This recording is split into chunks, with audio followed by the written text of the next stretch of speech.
민주정책연구실의 권다은 박사님께서 출산 육아의 새로운 지평, 사회서비스 적용 방안에 대해 발표해 주시겠습니다.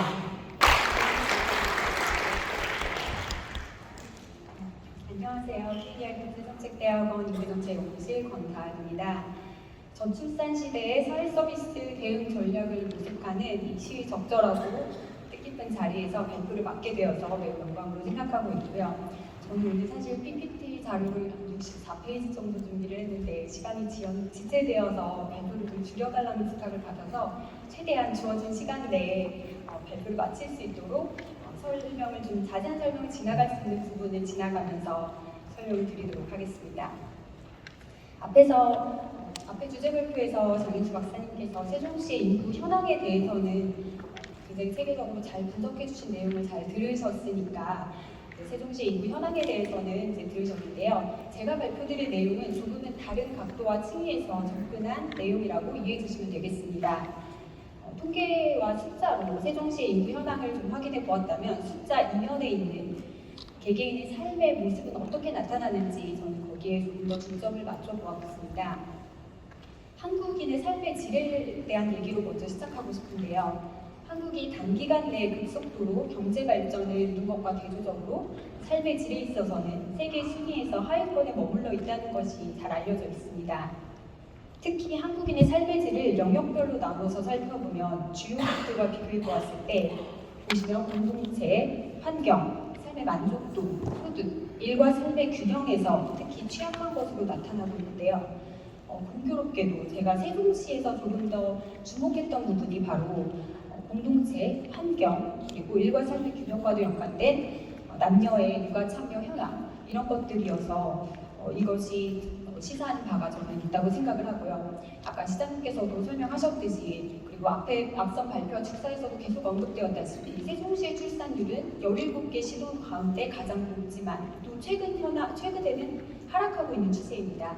그래서 세종시의 출산율이 높았다면 그 높았던 이유는 무엇인지, 그리고 현재 하락하는 추세를 보이고 있다면 왜 떨어지고 있는지 여기에 대한 평가와 분석이 먼저 이루어져야지 앞으로의 인구 정책도 잘 세울 수 있다고 생각을 해서 먼저 그 부분에 대해서 한번 같이 살펴보려고 합니다. 시작하기 앞서서 오늘 굳은 날씨에 이렇게 시간을 내서 여기까지 참석하신 분들은 저출산에 대해서 조금은 더 특별한 관심을 가지고 계신 분들이실 것 같아서 오셨으니까 뭔가는 좀 다른 얻어가는 게 있으셨으면 좋겠는 마음에서 조금 앞에 이제 말씀을 좀 드리고 싶습니다. 제가 학교에서 사회학 전공하는 학생들에게 수업을 하면서 항상 먼저 주는 질문인데요. 우리가 저출산이 요즘에 워낙에 많이 얘기가 되고 있어서 사실 전 국민 모두 또 여기 계신 분들 모두 마이크 드려도 하실 말씀이 한 말씀씩 다 있으실 겁니다. 저출산에 관해서는. 그렇지만 우리가 또 따지고 들어가 보면 저출산에 대해 좀 막연히 알고 있거나 오해하는 부분들도 좀 많은 것 같습니다. 그래서 좀 개념에 대해서 먼저 정확하게 알아봤으면 좋겠는데요. 먼저 저출산과 저출생 이 차이를 혹시 알고 계시나요? 최근에 저출산은 좀 여성 성차별적인 용어다. 너무 여성에게만 출산의 부담을 주는 거니까 저출생으로 대체해야 된다라는 얘기들이 좀 나오고 있습니다. 혹시 이 얘기에 동의하시나요? 한번 손을 들어볼까요? 네, 저출산은 저출생으로 바꿔서 사용해야 된다라고 생각하시는 분 혹시 있으신가요? 네, 좋습니다. 감사합니다. 먼저 정답을 말씀드리자면요. 저출산과 저출생 용어의 구분은 성차별적인 요소와는 전혀 관련이 없는 그냥 전혀 다른 개념입니다. 저출산은 부모 세대가 자녀를 낳을지 말지를 결정하는 관점에서 비자발적이든 자발적이든 출산을 본인들이 생각하는 이상적인 자녀 수만큼 출산을 안 하거나 주저하거나 꺼리거나 미루게 하는 사회 문화적인 요인을 제거하는 그런 정책에 초점이 맞춰 있다면 그건 저출산 정책이고요. 반대로 다른 입장에서 다른 관점에서 출생아 수가 줄어들었기 때문에 나타나는 현상들이 보이고 있죠. 영유아 보육돌봄의 수요가 감소하고 있고 초등학교가 폐교되고 있고 군 병력 자원이 부족해지고 있고 이런 출생아 수 감소에 따라서 나타나는 사회 현상에 대응하기 위한 정책이며 저출생 정책입니다. 그래서 저출산과 저출생은 성평등과는 전혀 관련이 없고 관점이 다른 개념이라는 것을 이해해 주시면 좋을 것 같습니다. 한 가지만 더 질문을 드릴게요. 우리나라에서 저출산이 시작된 해가 언제일까요? 이거는 제가 뭐 발표를 시키진 않겠습니다. 속으로만 한번 답변을 생각해 보세요. 우리나라 저출산은 언제 시작되었을까요? 네, 대개는 2000년대, 2010년대 정도로 생각을 하시는 분들이 많은데요. 우리나라 저출산 시작은 1980년대에 시작되었습니다. 학계에서 저출산 정의는 인구 대체율인 2.1명, 한마디로 2명이 결혼했으면 2명은 낳아야지 그 인구가 유지된다는 그런 개념입니다. 그래서 2.1명 이하로 떨어지면 저출산 시대인데요. 근데 인구 대체율이 여기서 하나 더, 2명이 아니라 2.1명인 이유는 아시나요? 네, 2명이 아니라 2.1명인 이유는 영아 사망률과 남녀 성빈 차이를 고려해서 0.1명을 조정했습니다. 그래서 인구 대체율은 2.1명이고요. 이렇게 2.1명 이하로 떨어진 건 1983년입니다. 그리고 82년과 84년 이 3년 사이에 보시다시피 출생아 수는 80만 명대에서 60만 명대로 급감하는 그런 변화를 겪게 됩니다. 그래서 우리나라에서 저출산 관련해서 인구 변화 관련해 세 번의 굴곡점이 있다고 얘기가 되고 있는데 그 바로 첫 번째 굴곡점이 1980년대 초반이고요. 두 번째 굴곡점이 2000년대 초반입니다. 2000년대 초반은 보시다시피 초저출산이라고 정의되는 용어가 있습니다. 초저출산은 합계 출산율이 1.3명 이하로 떨어지는 현상을 가리키는데요. 네, 2000년과 2002년 이 3년 사이에 1.3명 이하로 떨어졌을 뿐만 아니라 출생아 수도 보시면 연간 60만 명이 태어나던 출생아 수가 40만 명대로 훅 떨어지는 두 번째 인구 변화에 있어서 전환점을 저희 나라가 경험했습니다. 그래서 우리나라 대한민국 역사상 연간 출생아 수가 50만 명이었던 해는 단 한 해, 2001년밖에 없습니다. 네, 그리고 나서 이제 반등하지 못하고 있죠. 그리고 나서 2016년 이후로 보면 지금도 쭉 경험하고 있는 세 번째 인구 변화의 굴곡점인데요. 그 전에는 청년 남녀들이 결혼을 안 했기 때문에 출산율이 떨어진다라는 것이 이제 실증적으로 다 증명이 되었는데 이후부터는 결혼한 유배우자들도 아이를 안 낳는다. 그러니까 결혼을 해도 출산으로 연결되지 않는다라는 패턴이 발견되면서 지속적으로 쭉 떨어지고 있습니다. 그동안은 그래도 오르락내리락 하는 추세가 있었던 게 그래서 지금 우리는 세 번째 인구 변화의 굴곡점을 지나고 있습니다. 네, 그러면 이제 이렇게 질문을 다시 바꿔볼 수 있겠죠. 우리나라의 저출산 역사는 무려 40년의 유구한 역사를 가지고 있는데 우리는 왜 몰랐나요? 40년 동안 왜 잠잠하다가 이제 와서 이렇게 언론에서 난리인가요? 이렇게 거꾸로 질문을 해볼 수 있습니다. 왜냐하면 인구는 정해진 미래라고 하잖아요. 태어난 출생아 수를 보면 향후 70년 후까지 우리는 다 예측이 가능하거든요. 사실 인구학자들은 1980년대에 이 상황을 다 예측하고 있었습니다. 그런데 왜 우리는 몰랐을까요? 세 가지 이유로 간략하게 말씀을 드릴 수 있는데요. 첫 번째는 출생아 수는 줄어들었지만 출생아 수에 비해서 사망자 수가 적어서 인구는 계속 자연 증가하는 추세를 그려왔고요. 데드크로스라고 하는데요. 출생아 수보다 사망자 수가 많아져서 자연 감소가 시작되는 게 바로 2020년에 와서야 시작이 되었습니다. 그러니까 한마디로 눈에 보이지 않던 저출산 현상이 가시화되기 시작한 해가 2020년이 되면서 이때부터 좀 체감이 되면서 언론에서도 이렇게 화제가 되기 시작했습니다. 또 두 번째 이유는요. 인구 변화의 속도가 굉장히 완만하게 이루어졌습니다. 인구 변화 2020년을 중점으로 보시면 굉장히 완만한 속도이다가 그러나 앞으로는 이 속도가 가속화될 것이 예상되고 있죠. 그리고 마지막으로는 인구 구조인데요. 출생아 수는 줄어들고 있었지만 우리나라 인구 구조는 항아리형이라고 하는데 인구 피라미드가 굉장히 좋은 2020년에 사실상 가장 좋은 인구 피라미드를 보이고 있습니다. 우리가 부양비라고 했을 때는 14세 이하의 유소년 인구와 65세 이상 고령 인구를 부양하는 경제활동 인구 비율로 계산을 하는데 보시다시피 60년대 그 과거에는 유소년 인구가 너무 많아서 부양비가 높았고요. 그러던 것이 현재는 인구 부양비가 가장 좋은 구조를 가지고 있어서 사실 더 체감하지 못했던 측면이 있었습니다. 그래서 앞으로는 이제 인구 변화 속도가 점점 더 빨라질 것이라는 거, 그리고 인구가 단순히 우리 5천만 명 대한민국 인구가 3,800만 명까지 줄어든다 이런 얘기가 나올 때 이 인구가 그대로 줄어드는 게 아니라 세대별로, 지역별로, 소득 계층별로 불균형하게 줄어들면서 그 여파가 각각 집단별로 차별적으로 나타난다는 것이 사실은 더 큰 인구에서의 문제인데요. 여기까지 저출산에 대한 배경을 우리가 살펴보았다면 그러면 이 저출산 시대에 우리가 세종시의 출산율에 대해 살펴보는 의미는 무엇인가를 좀 생각해 볼 필요가 있습니다. 우리 모두 다 아시다시피 세종시는 인구 변화에 있어서 저출산의 원인이 되기도 하고 결과가 되기도 하는 수도권 과밀을 해소하기 위한 목표로 만들어진 도시입니다. 그 자체로서의 좀 상징성이 있을 수 있고요. 그리고 현재까지는 우리나라에서 유일히 그래도 인구 감소지대, 인구 안전지대로 분류가 되고 있었습니다. 한마디로 세종시가 가지는 상징성이 있고요. 인구 정책에 있어서 세종시가 좀 더 타 시도에 좀 모범적인 사례로 선도할 수 있는 그런 여지가 있다는 점에서 좀 세종시의 인구 정책을 살펴보는 의미가 있는 것 같습니다. 그래서 오늘 발표드릴 내용은요. 세종시의 인구 출산율이 그동안 높았던 이유를 저희가 좀 살펴본 연구가 있습니다. 2023년 보건복지부 프로젝트로 수행한 연구였는데요. 세종시 출산율에 대해서 이제 중앙정부가 좀 관심을 가지고 수행한 프로젝트이기도 합니다. 그래서 세종시의 출산율이 왜 높았는지, 그리고 정말 높은 게 맞았는지, 또 과대 측정된 부분은 없었는지를 좀 팩트를 체크하면서 그러면 앞으로 이제 과대 측정된 부분이 있었다면 그 부분이 그게 이제 점점 그 거품이 사라지면서 이제 정말로 세종시에서 정말 중요한 요인이 무엇이었는지를 좀 살펴보려고 하는데요.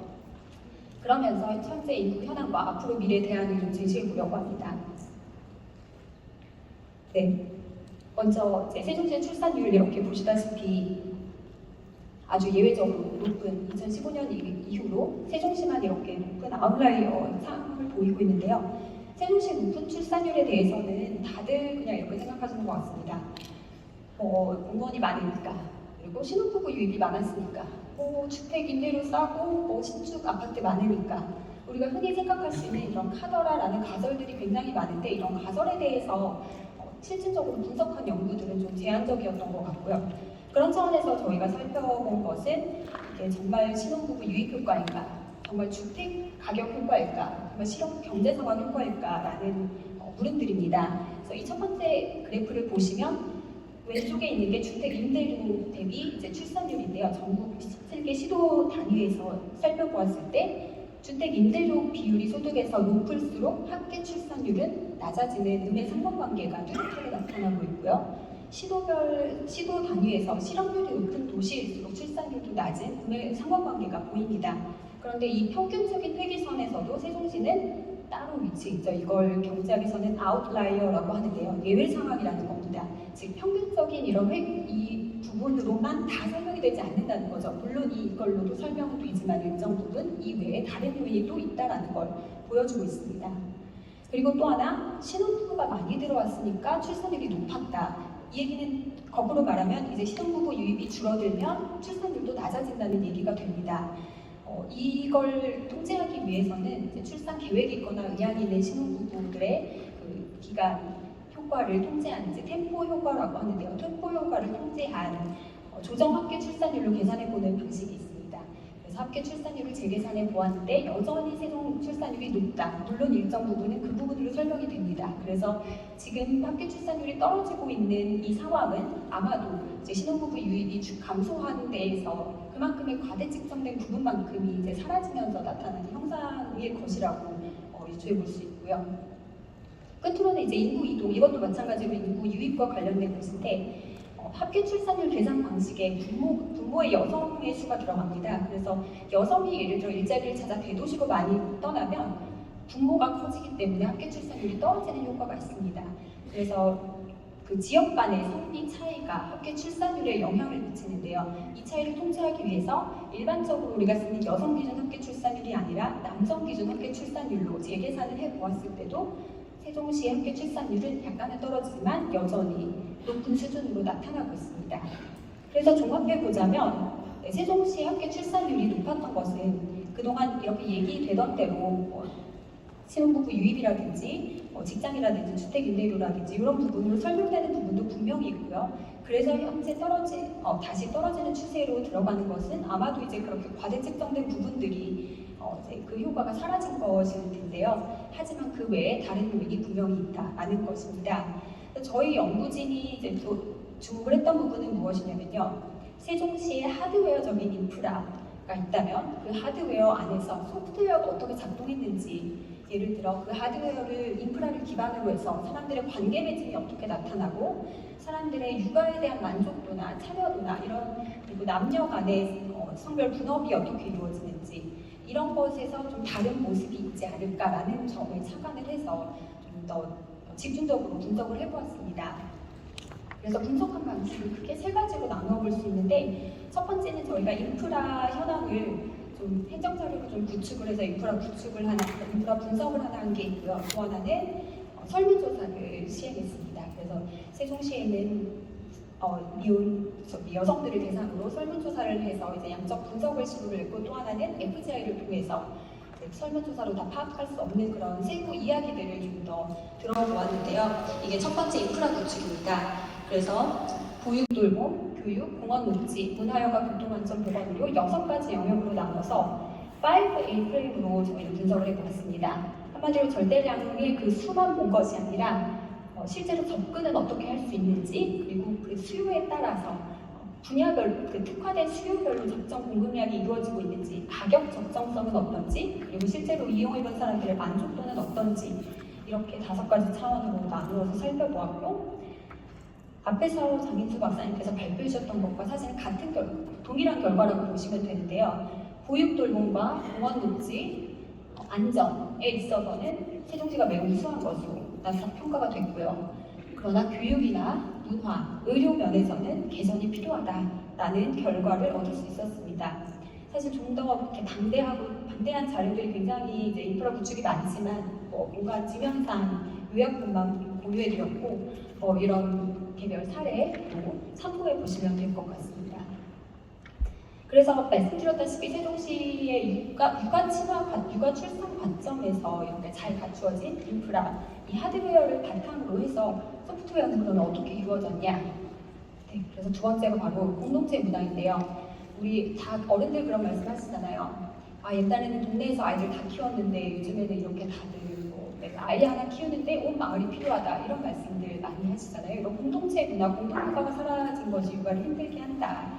이런 거에 대해서는 다들 공감을 하시는데 실제로 그런 공동육아가 어떻게 이루어지고 이런 사회적 자본이라고 하는데 이런 사회적 자본과 사람들 간의 네트워크의 연결이 출산과 육아에 어떻게 영향을 주는지를 실증 분석하기가 참 어려운 측면이 있습니다. 왜냐하면 이제 연결망이라는 것, 사람들의 관계라는 것, 사회적 자본 그 자체가 굉장히 추상적인 개념이 될 수 있기 때문에 이걸 측정하는 것에서 좀 어려움이 있는데요. 그래서 저희 연구진은 이제 소셜 네트워크 어널리시스라는 방법론을 사용해서 시도를 해본 결과입니다.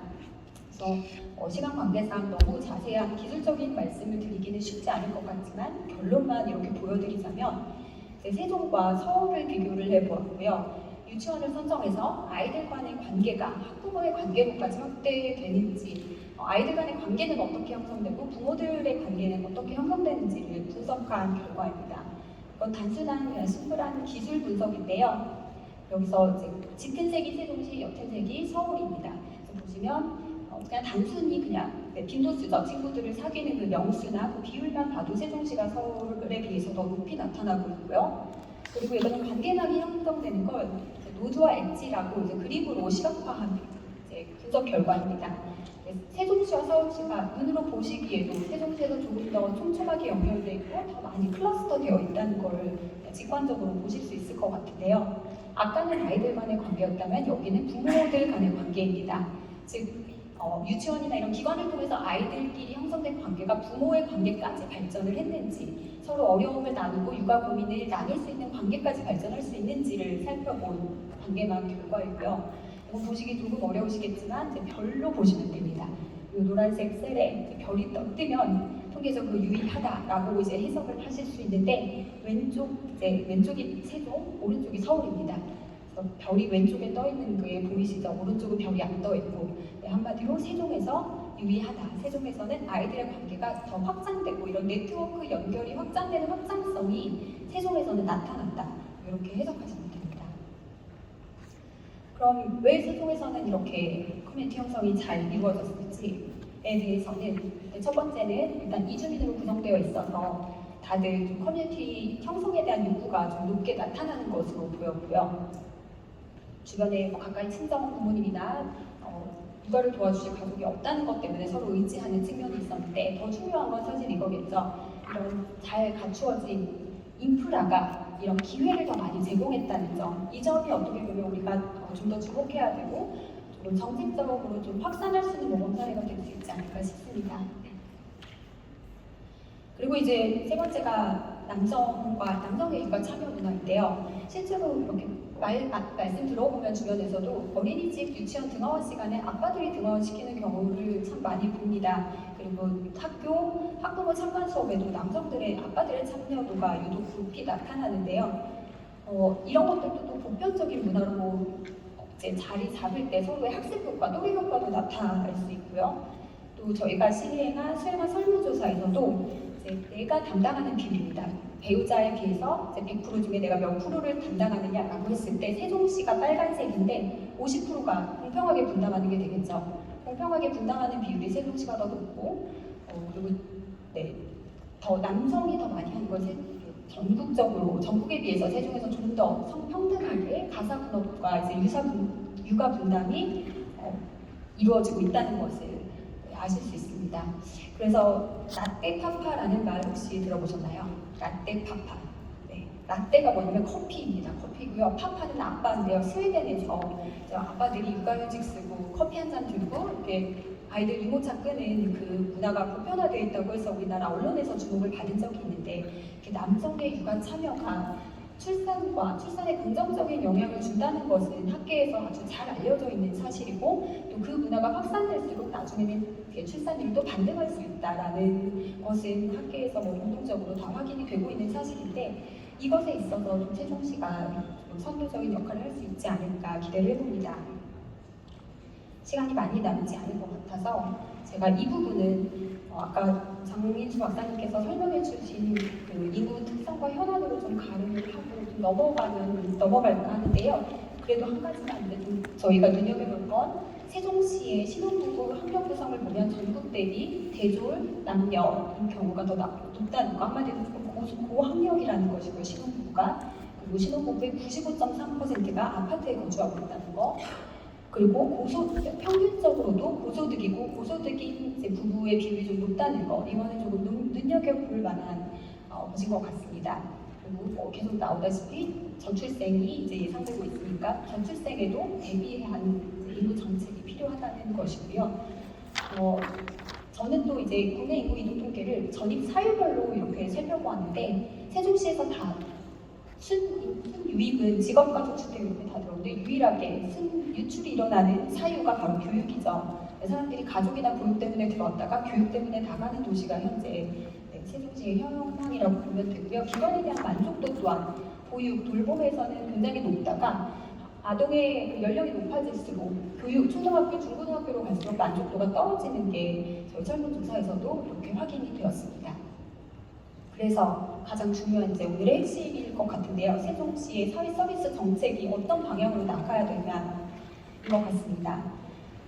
일단 오늘 제가 말씀드릴 것은 구체적인 이 사업, 저 사업 이렇게 구체적인 사업으로 제안하기보다는 어떤 목표와 어떤 방향성으로 나아가야 될지 좀 그런 아웃풋과 아웃컴 차원에서 좀 말씀을 드리고 싶은데요. 정책의 성과평가에 있어서는 산출과 성과를 구분을 합니다. 아웃풋과 아웃컴을 구분을 하는데요. 쉽게 생각하시면 궁극적으로 지향해야 될 목표가 아웃컴이고요. 그 목표를 달성하기 위한 좀 단계적인 좀 체크, 그 중간중간 단계의 목표 그런 것들이 이제 과정이 아웃풋이라고 보시면 될 것 같습니다. 저는 이 아웃컴으로서 좀 6가지 방향성을 좀 말씀을 한번 드려보고 싶은데요. 첫 번째는 출산과 육아에 대한 사회적 기여입니다. 돈으로 경제적으로 환산이 되지 않는 가사와 육아에 대해서 이것이 사회적으로 좀 가치 있다라는 그런 것이 인정되는 분위기가 아니라면 만약에 일과 가정이 양립하는 상황에서 여성들의 합리적 선택은 이익되겠죠. 가정이 아니라. 그래서 출산과 육아를 사회적인 기여로 인정해주는 문화가 필요하다고 생각합니다.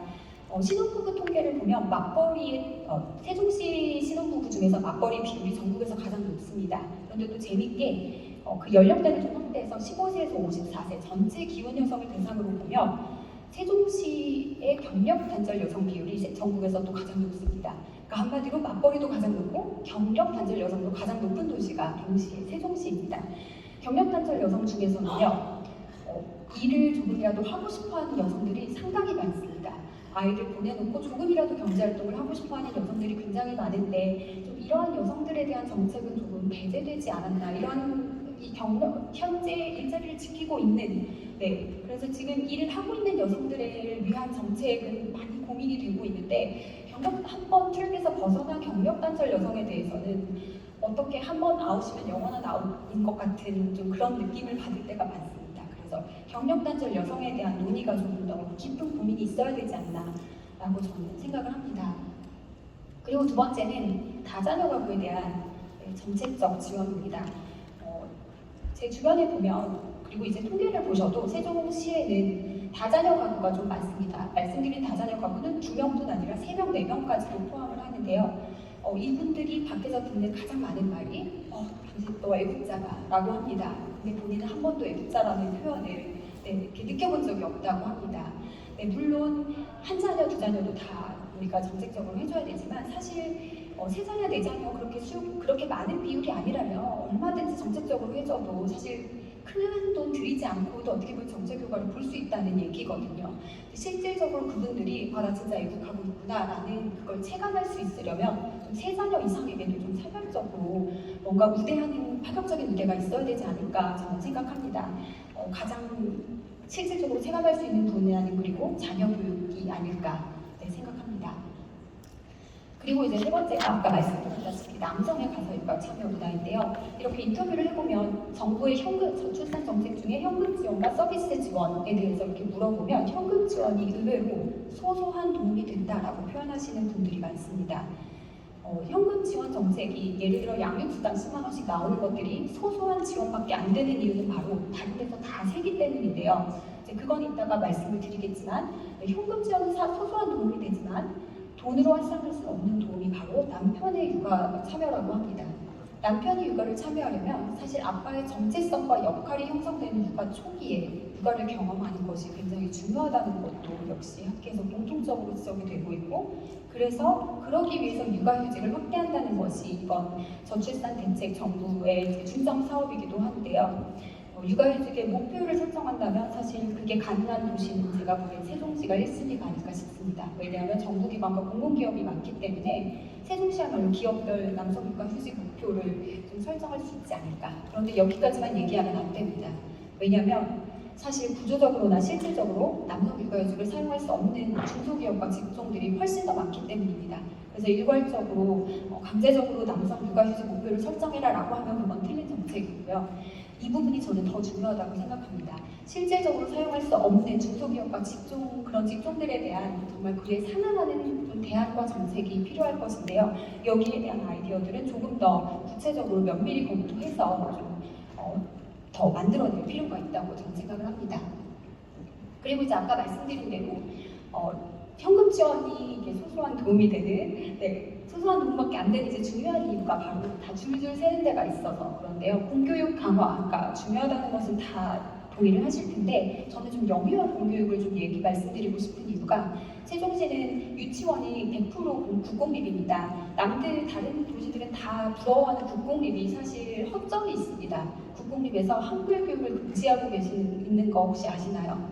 경험하신 엄마들은 다 아시지만 우리 세종시 유치원에서는 한글 교육을 금지합니다. 엄마들은 제발 한글만이라도 떼주세요라고 말을 합니다.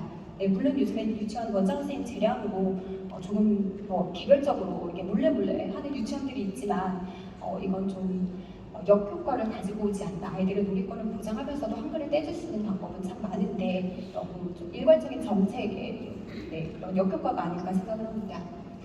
그리고 이제 사회 포용성 제고인데요. 제가 존경하는 개인적으로 존경하는 분 중에 고 장영희 교수님이 계십니다. 서강대 영문학과 교수님이시고요. 국내에서 최초로 소아마비 장애인으로서 이제 전임직 교원을 임용을 받으시고 이제 주옥 같은 글을 많이 남기신 분인데 이분께서 쓰셨던 글이 이제 제가 굉장히 감명 깊게 읽고 잊혀지지 않는 글 중에 하나가 일본을 방문했을 때 그냥 길거리에서 일상에서 장애인들을 굉장히 많이 마주쳤다고 하는 겁니다. 세종시가 참 잘 만들어진 깨끗한 도시인데 이렇게 세팅된 것 같은 인공적인 느낌의 도시가 아니라 정말 살기 좋은 도시가 누구 관점에서 살기 좋은 도시가 될지 좀 여기에 저는 초점을 맞춰서 사회 서비스 정책이 갔으면 좋겠습니다. 장애인들을 따로 분리시켜서 격리시켜서 그냥 아예 분리 비분리가 아니라 장애인과 비장애인이 어우러져서 좀 통합해서 살 수 있는 좀 성숙한 도시가 됐으면 좋겠다라는 생각을 가지고 있고요. 그리고 또 하나 세종시 아까 보셨다시피 이제 행복도시 대다수의 주민이 이제 아파트에 살고 있는데 아파트라는 것이 사실 어느 동네 몇 단지 몇 동을 아는 순간 그게 그 사람의 기급과 좀 소득 수준을 상징적으로 나타내는 좀 그런 좀 함정이 있는 것 같습니다. 그래서 특히 이제 임대 아파트가 그런 경우인 것 같은데요. 그런 차원에서 저는 LH 전세임대 지원 사업이 굉장히 좋은 사례라고 생각을 합니다. 저소득층을 그냥 분리해서 여기는 저소득층들이 모여 사는 아파트야라는 낙인 효과를 주는 게 아니라 이제 대상자가 자유롭게 선택을 하면 그 LH에서 대신 그거를 해서 임대 전세 계약을 체결해서 재임대 주는 방식이라고 하는데요. 좀 우리 사회에서 이렇게 자꾸 구분하고 분리하고 장벽을 치고 낙인 효과를 주는 게 아니라 좀 포용하고 같이 가야 되지 않을까 생각합니다. 시간이 많이 지나서 죄송한데 마지막으로 정말 마지막인데요. 네. 이 그림 혹시 보신 적 있으신가요? 2023년 인터넷을 좀 뜨겁게 달군 화제의 영상인데요. 네, 우리나라 저출산율을 보고 이제 미국의 한 법대 교수님께서 대한민국 완전히 망했네요라고 해서 좀 화제를 받은 그 영상인데요. 최근 한국 사회에서는 저출산하면 국가 소멸론 이렇게 바로 이어지는 좀 너무 부정적인 담론이 좀 지배적인 것 같습니다. 이게 좀 자기 셀프 풀필링 그 프로페시처럼 너무 이제 부정적인 얘기들이 좀 악순환되지 않도록 좀 사회정책서비스원에서 좀 더 긍정적인 담론을 확산하는데 앞장설 수 있다면 좋지 않을까 생각하면서 발표를 마치겠습니다. 감사해 주셔서 감사합니다.